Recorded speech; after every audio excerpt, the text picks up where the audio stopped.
Kapitola 3. Tajemná komnata.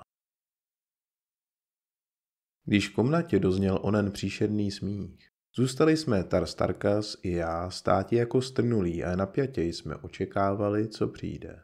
Leč neozvalo se již nic a pokud jsme viděli, ani se nic nehnulo.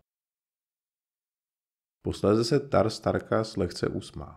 Tak jak se zelení Marťané smějí, odstouli se přítomnost něčeho příšerného. Není to hysterický smích. Je to spíše výraz pocitu, který pozemšťané tlumočí pustým zaklením nebo pláčem. Vzpomněl jsem si v oné kritické chvíli, jak se Marťané svíjejí v záchvatech křečovitého smíchu, když s perverzní rozkoší přihlížejí smrtelné agónii žen a malých dětí, kteří musí postoupit pekelnou tortúru největšího svátku zelených Marťanů, velkých her. Pohlédl jsem na Tarstarkase, taktéž s úsměvem na rtech. Bylo skutečně výhodnější smáti se, než zoufale věšeti hlavu. Co tomu říkáte? Zeptal jsem se jej. Kde se asi je nalézáme? Tarstarkas na mne překvapeně pohlédl. Kde se nalézáme? Opakoval moji otázku. Snad víte. Vím pouze, že jsem na Barsumu. To je vše, co vím. A nevěděl bych ani to nebýt vás a velkých bílých opic. Neboť krajina, kterou jsem nezřel, se nepodobala ani končinám, v níž se na Barsumu žil, ani končinám světa, na němž jsem se narodil. Ale Tarstarkasi skutečně nevím, kde jsme. A kde jste dlel od onoho okamžiku, kde jste před lety otevřel tajemné dveře továrny na ovzduší, když její strážce zemřel a pohonné stroje se zastavily a vše, co bylo na Barsumu živé, umíralo zadušením. Vaše tělo nebylo možno nalézti, přestože jej hledali všichni nejlepší lidé na Barsumu a Jedák z Hélia a jeho vnučka, vaše choť, nabízeli za ně takovou pohádkovou odměnu, že i princové z královské krve se vydávali na výzkumné výpravy. Když veškeré úsilí nalézti vás se ukázalo býti marným, domnívali se všichni, že jste se vydal na dlouhou tajemnou a poslední pouť k tajemné řece Isu, abyste v údolí Dor na březích ztraceného moře Korus čekal na svou choť krásnou Dežachtoris. Nikdo nemohl pochopit, proč jste odešel, neboť vaše choť byla ještě naživu mezi námi. Díky bohu, přerušil jsem Tarstarkase. Neodvážil jsem se dosud zeptat vás na to, neboť jsem se obával, že se mě tehdy nepodařilo včas jí zachrániti. Když jsem od ní před lety v oné kritické noci odcházel, byla nit jejího života téměř přestřižena. Obával jsem se, že dříve dolétnu k továrně na ovzduší, než vydechne moje milovaná Dežachtoris naposledy. Žije dosud? Ano, žije, Johne Cartere. Neřekli jste mě však dosud, kde vlastně jsme, připomněl jsem Tarstarkasovi. Jsme tam, kde jsem očekával, že vás naleznu, Johne Cartere. Před mnoha lety jste slyšel historii ženy, která mě naučila znáti, co je to vlastně láska. Víte také, jaké příšerná muka musela vytrpěti a jakou ohavnou smrt musela na rozkaz onoho zvířete Talhajuse pro svůj cit podstoupiti. Domníval jsem se, že ona mne bude očekávat i na březích ztraceného moře Korus. Víte, Johne Cartere, že jste musel přijít vy, člověk z jiného světa, abyste mne, hrubého Tarka, naučil poznáti, co je to vlastně přátelství.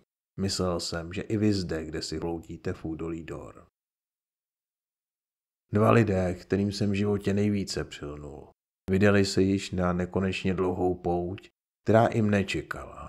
A tak když uplynula ona doba, ve které Dežachtoris doufala, že se k ní vrátíte, domnívala se totiž, že jste se pouze na čas vrátil na svoji planetu. Podal jsem se své touze a vydal jsem se na cestu. Jejíhož dnešního konce jste svědkem. Chápete nyní, Johne Cartere, kde vlastně jsme? Řeka, na jejíž březí jsme se byli, byla tedy řeka Isus, která vlévá své vody do ztraceného moře Korus v údolí Dor? Zeptal jsem se. Ano, jsme skutečně v údolí lásky, míru a klidu, v níž každý obyvatel Barsumu toužebně putuje a když končí svůj nenávistný a krutostiplný život. odvěděl Tarstarkas. Ano, Johne Cartere, to je tedy naše nebe. Tón Tarstarkasových slov byl chladný a ironický. Trpkost jeho slov byla výrazem rozčarovanosti, ve kterém se zmítalo jeho nitro. Bylo to hrozné zhroucení iluzí, zřícení se životních nadějí a tužeb, podlomení od mládí vštěpované a odvěké tradice. Proto také jsem plně chápal Tarstarkasův ironický tón. Položil jsem mu něžně ruku na rameno. Nevěděl jsem, co mám vlastně říci. Pomyslete jen, Johne Cartere, na nesčetné biliony Barsumanů, kteří od dávných věků dobrovolně putují ke břehu této kruté řeky a padají do sveřepých drápů o nich příšerných bestií, které na nás dnes útočily. Slyšel jsem kdysi starou legendu o jakémsi rudém Marťanu, který se vrátil od břehu ztraceného moře Korus z údolí Dor. Proplul tajemným Isem a vyprávěl pak svatokrádežné historie o příšerných netvorech, kteří obývají nádherné údolí a požírají všechny Barsumiany, kteří se v tyto končiny ubírají, toužíce dojíti věčný mír, lásku a klid.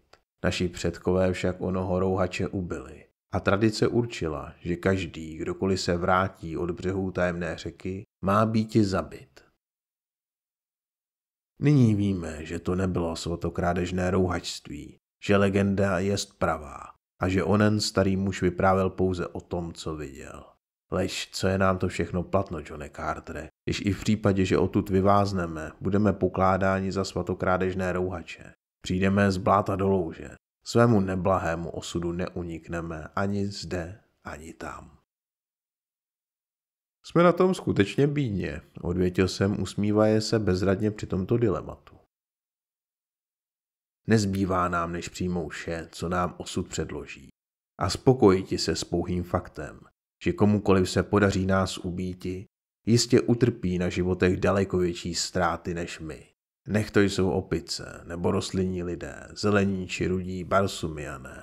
Nech to jest kdokoliv jiný, přesvědčí se, že jen za neskonale drahou cenu lze zbaviti život Johna Cartera, prince z královského domu Tardos Morse a Tarstarkase Jedáka Tarků. Vyslechnuv tento bodrý Tarkův monolog, musel jsem se chtě nechtě usmáti a Tarstarkas se ke mně připojil svým řezavě hlaholivým smíchem. Ale co se dělo s vámi, Johne Cartere, zvolal posléze Tarstarkas. Když jste po celá ta dlouhá léta nebyl zde, kdy jste tedy vlastně byl a jak jste se sem dnes dostal? Byl jsem na své rodné planetě Zemi, odvětil jsem. 10 dlouhých pozemských roků jsem se modlil a toužebně očekával den, kdy se opět ocitnu na vaší staré planetě, k níž přestože na ní vládnou příšerné a kruté zvyky, opravdu lnu. Snad opravdověji než ke své rodné planetě. 10 dlouhých roků jsem žil v trapné nejistotě, nevěda, zda moje milovaná de Jactoris dosud žije. Teprve dnes po rocích dlouhých modliteb byla mě ona mučivá otázka zodpovězena a mé duši se neskonale ulevilo. Krustý osud mě však zavedl do končiny Barsumu, z níž nelze uniknouti. Nevím, co bych dal za to, aby mě ještě jedenkrát bylo dopřáno shrati se s mojí zbožňovanou de Jactoris. Ještě půl hodiny před okamžikem, kdy jsem vás uzřel býti se soněmi netvory na břehu řeky, stál jsem v záři měsíčního jasu na výspě nad širokou řekou, která protéká nejkrásnější končinou mé rodné planety. Zodpověděl jsem vaši otázku, milí příteli, věříte mi? Věřím vám, odvětil Tarstarkas, leč nedovedu vše dobře pochopiti. Zatímco jsme takto hovořili, prohlíželi jsme si vnitře komnaty. Podél delší stěny měřila asi 200 stop, podél kratší asi 100 stop. Uprostřed stěny protilehlé, oné již jsme vstoupili dovnitř, byl rám svědčící o tom, že tam existují dveře. Komnata byla vytesána a vyhloubena ve skále. Pokud jsem mohl vidět z matné záři iluminátoru, který byl umístěn ve středu stropu, seznal jsem, že stěny tvoří masivní zlatá ruda. Tu tam blízkala se vybroušená plocha rubínů, smaragdů a diamantů. Podlaha komnaty pozůstala z nějaké jiné velmi tvrdé hmoty, která častým užíváním byla obroušena tak, že její povrch byl hladký jako sklo. Kromě obou dveří nenalezl jsem ve stěnách jiný otvor, kterým bychom mohli uniknout. Když jsem stáhl ruku a tápal jsem k otevíracímu knoflíku, ozval se opětně onen pustý smích. Tentokrát tak blízko mne, že jsem bezděky couvl a pevněji uchopil rukojeť svého dlouhého meče. A v tom z protilehlého konce komnaty ozval se druhý hlas. Všechna naděje je marná. Všechna naděje je marná. Mrtví se nevracejí. Mrtví se nevracejí. Nelze vstáti z mrtvých. Nedoufejte, neboť všechna naděje je marná. Přestože jsme úspěšně zírali na místo, odkud se zdálo, že neznámý hlas vychází, nezřeli jsme nic. Musím se přiznati, že mě mráz přebíhal po zádech a vlasy mě vstávaly hrůzou. Právě tak jako psům si ježívá srst na hřbetě, když zří za noci příšerné zjevy, které člověk nedovede svými zraky postřehnouti. Chvatně jsem se rozběhl k místu, odkud dle mého domnění ponurý hlas vycházel. Sotva, že jsem tam však došel, hlas stichl a z protilehlého kouta se ozval jiný, ještě pronikavější. Pošetilci, ubozí pošetilci, což se domníváte, že překonáte všechny zákony života a smrti. Chcete obelstiti tajemnou Isus, bohyni smrti. Což vás starobylý Isus, její mocný posel, nedonesl z vaší svobodné vůle do údolí Dor? Což se domníváte, pošetilci, že Isus vydá to, co už jí patří, což si myslíte, že uniknete z míst, odkud během nesčetných věků pouze jedinému se podařilo uniknout. Vraťte se cestou, kterou jste přišli, do náručí milosrdných dítek stromů života, neb drápů velkých bílých opic, které rázem zbaví vás vašich muk. Vytrváte-li však ve svém rozhodnutí a budete-li chtít proniknouti dále do nitra zlatých útesů a stéci hradby nedobytné pevnosti svatých ternů, věřte, že vás na vaší cestě překvapí smrt. Smrt tak příšerná, že i svatí ternové, kteří tvořili život a smrt, odvrátí své oči od její sveřeposti a zaspou si uši, aby neslyšeli vaše bolestné skřeky. Vraťte se, pošetilci, touže cestou, kudy jste přišli. V tom se znovu onen příšerný smích ozval z jiného kouta komnaty. To je podivné, prohodil jsem, obracej se k Tarstarkasovi. Co si máme počíti? Zeptal se mě Tarstarkas. Přece nemůžeme bojovat i proti vzduchu. Raději bych se vrátil a utkal se s nepřáteli, do jejich štěl mohu nořiti ostří svého meče a draze prodati svoji mrtvolu. Toto tajemné okolí mě ještě přivede k šílenství. Máte pravdu, Tarstarkasi. Proti vzduchu bojovati nemůžeme, odvětil jsem. Leč musíme si také uvědomiti, že vzduch nemůže bojovati proti nám. Bojoval jsem již proti tisícům slavných bojovníků a neucouvnu tudíž proti beztvarnému vzduchu. A ani vy neucouvnete, Tarstarkasi. Neznámé hlasy však mohou vycházet i z úst neviditelných bytostí, které vládnou neviditelnými zbraněmi, odvětil Tark. Nevěřte podobným báchorkám, Tarstarkasi, zvolal jsem. Ony hlasy vycházejí z úst bytostí právě tak hmotných jako vy nebo já. V jejich žilách klokotá krev právě tak vřelá jako vaše. Skutečnost pak, že se snaží být neviditelnými, je s nejlepším důkazem pro potvrzení jejich smrtelné existence. A to existence ne příliš odvážné. Snad se nedomníváte, Tarstarkasi, že John Carter by uprchl před výkřikem zbabělého nepřítele, který se ani neodváží vyjít ven a čelit mému ostří. Vykřikl jsem tato slova nahlas, aby je slyšeli i naši nepřátelé. Byl jsem totiž již unaven a zmučen touto nervy drásající komedií. Napadlo mne také, že celá tato strašidelná scéna byla s námi provedena proto, abychom se poděsili a vrátili se do údolí smrti, kdež rostlinné příšery by nás dříve nebo později roztrhaly. Chvíli poté bylo v komnatě ticho, přerušované plíživým šelestem.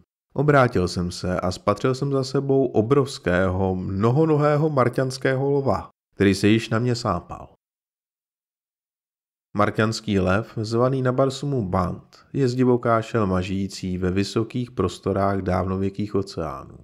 Jako téměř všechna ostatní marťanská zvířata nemá na svém těle srsti, pouze ší je porostlá chvostnatou hřívou. Jeho dlouhé protáhlé tělo je sneseno 10 mohutnými nohami a jeho široká tlama je opatřena několika řadami dlouhých trháků špičatých jako jehly. Tlama je tak široká, že se táhne až za uši. Příšerný zjev zvířete je zvyšován velkými vyšnívajícími páry očí, které se duhovitě lesknou. Lev se vymrštil pružně proti mně a když viděl, že jsem jej spozoroval a že se hotovím k obraně, vyrazil z hrdla ohromující řev, který obvykle omračuje svoji kořist. Ovšem nezalekl jsem se řevu, na který jsem byl dříve zvyklý, a přivítal jsem jej pádnou ranou své ocely. Za okamžik jsem již vytahoval svůj mеč z mrtvého srdce barsumského lva. Ohlédnu se na Tarstarkase, spatřil jsem, že i on stojí ve střehu proti podobné bestii. Sotva, že Tarstarkas skolil zvíře, které se na něj sápalo, obrátil jsem se i sapuzen podvědomým instinktem a zřel jsem k svému nemalému překvapení, že se na mne vrhá nová šelma. A tak téměř celou hodinu jsme zápasili s šelmami, které se proti nám vrhaly z prázdného prostoru. Tarstarkas byl spokojen. Zde bylo aspoň něco hmatatelného, co mohl zabíjeti svým proslaveným dlouhým mečem.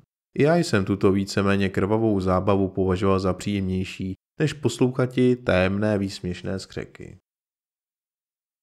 Že naši nepřátelé nebyli nadpřirozenými bytostmi, bylo zjevno z toho, že když naše ocel se zaryla do jejich vnitřností, vyrážely ze sebe bolestné skřeky. Kromě toho i rudá krev, třísnící plnými proudy podlahu komnaty, byla přesvědčivým důkazem jejich hmotného původu.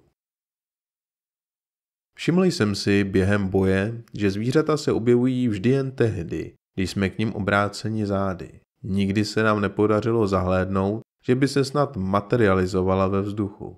Byl jsem tak dalece doposud při smyslech, že jsem ani na okamžik nepřestal pochybovat i o tom, že útočící zvířata vnikají do komnaty nějakým dobře skrytým vchodem. Mezi ozdobami na Tarstarkasově kožené zbroji Marťané nenosí jiného oděvu kromě hedvábných plášťů a kožených pokrývek, jejichž účelem je schrániti před citelným chladem v době noční. Nalezalo se též malé zrcadélko, připevněné na řemeni mezi lopatkami.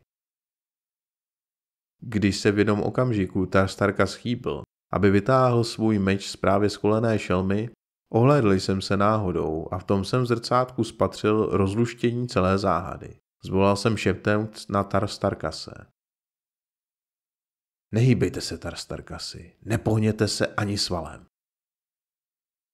Tark se neptal, proč se nemá hýbat, a stál poslušně jako mramorový sloup, zatímco já jsem pozorně nahlížel do lesklé plochy zrcadélka.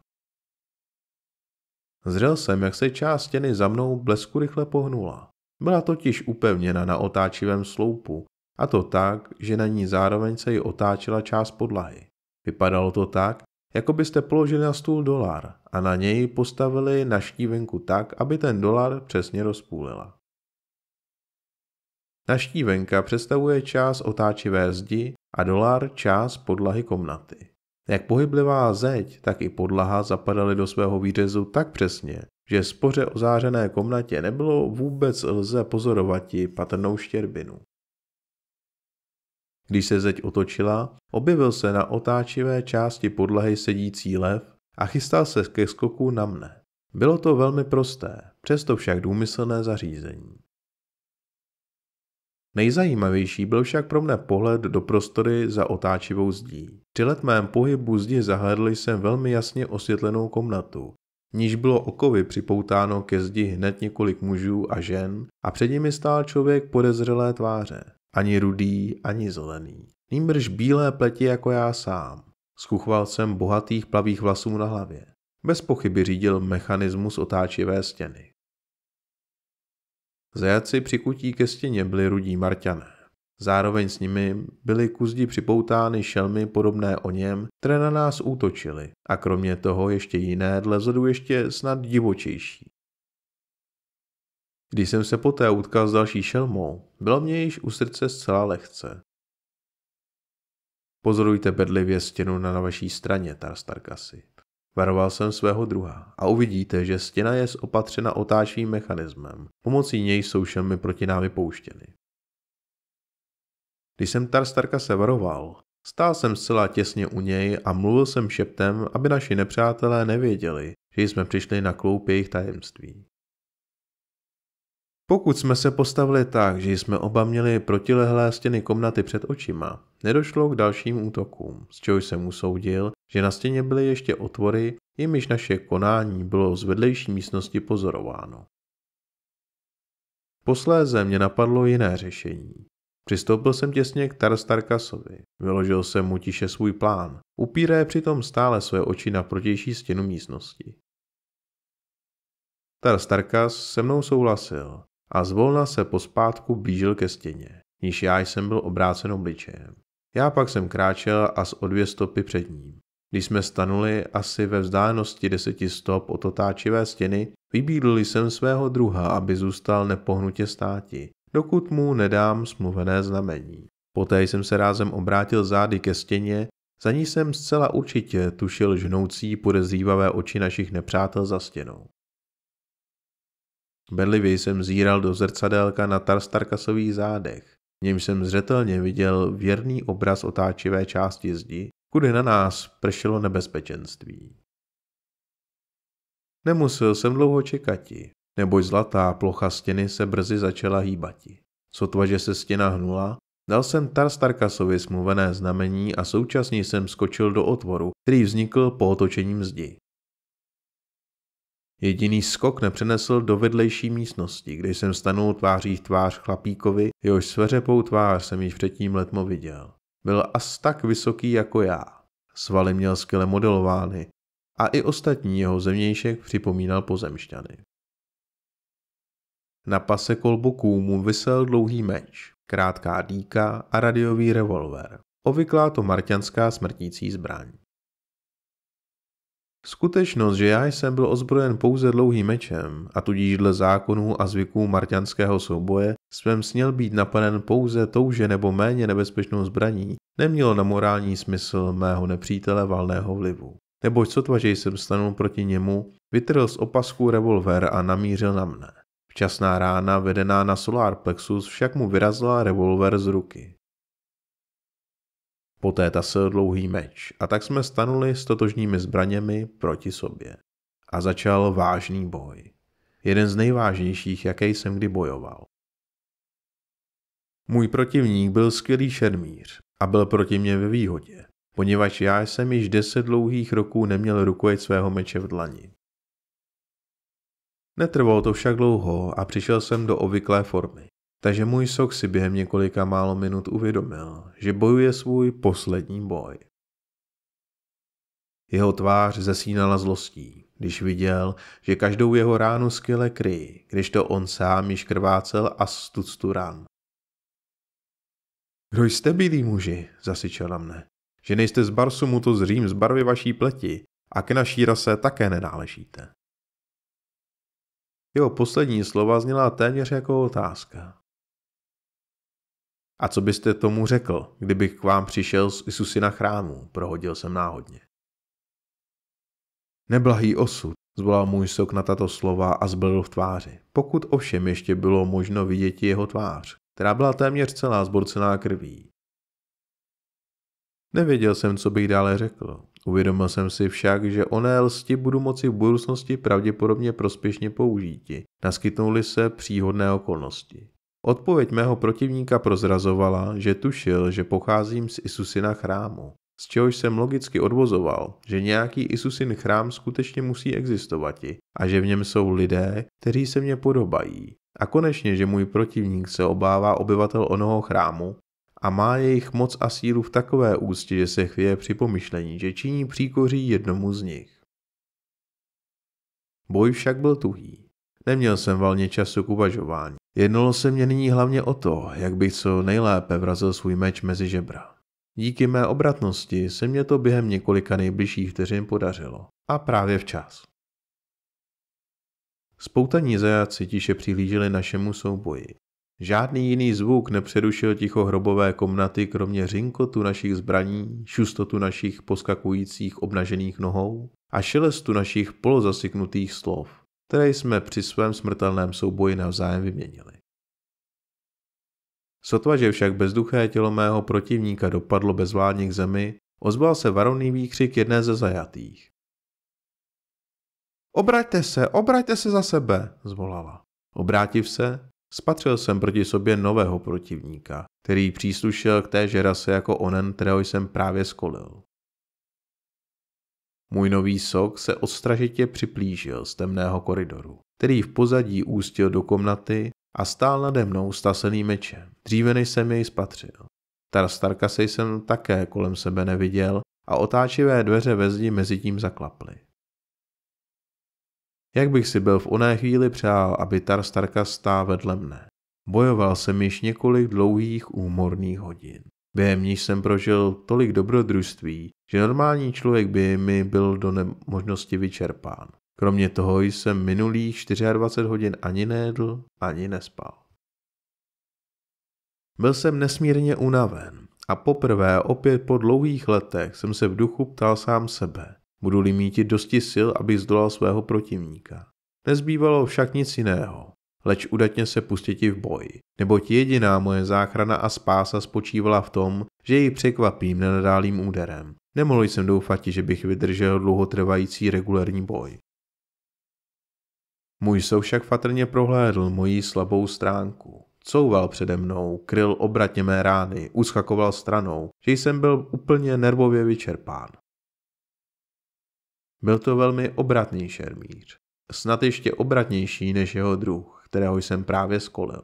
Svojí chladnokrevnou jistotou mne přiváděl úplně z míry, takže jsem se v duchu počal obávat i o svůj osud. Cítil jsem, jak každým okamžikem stále více a více slábnu. Jednotlivé předměty se mě před očima rozplývaly. Klopítal jsem a vyhýbal se ranám téměř polosnění. Když jsem byl v tak zbědovaném stavu, vedl můj sok ránu, která by mě málem byla stála život. Zaskočil mne a zahnal za mrtvolu svého druha. Pak proti mě vyrazil prudkým útokem, takže jsem musel couvnouti, přičemž jsem zakopl o mrtvolu a upadl. Dopadl jsem hlučně a zároveň bolestně hlavou na podlahu komnaty. A mohu říci, že jen této skutečnosti děkuji za svůj život. Rázem se mě vrátila schopnost jasného uvažování. Bolest rozvířila moji znětlivost, že mne posedla zuřivá touha roztrhat holýma rukama svého nepřítele na 1000 kusů. Věřím dodnes, že bych se byl o to pokusil, kdybych nebyl ucítil v okamžiku, kdy jsem stával ze země chladný dotyk kovů. Díky šťastné náhodě dotkl jsem se v onom kritickém okamžiku revolveru, který jsem vyrazil svému dřívějšímu protivníkovi z ruky a okamžitě jsem se ho zmocnil. Můj protivník vyražej jsem upadl, hnal se mečem proti mně. Zřel jsem, jak břitká špička jeho oceli se blesku rychle blíží k mému srdci a z jeho úst se ozval onen krutý a sarkastický smích, který jsem již předtím slyšel v tajemné komnatě. Třeskla rána z mé bambitky a kule se zaryla do jeho srdce. Zemřel, rty moje skřiveny příšernou grimasou smíchu.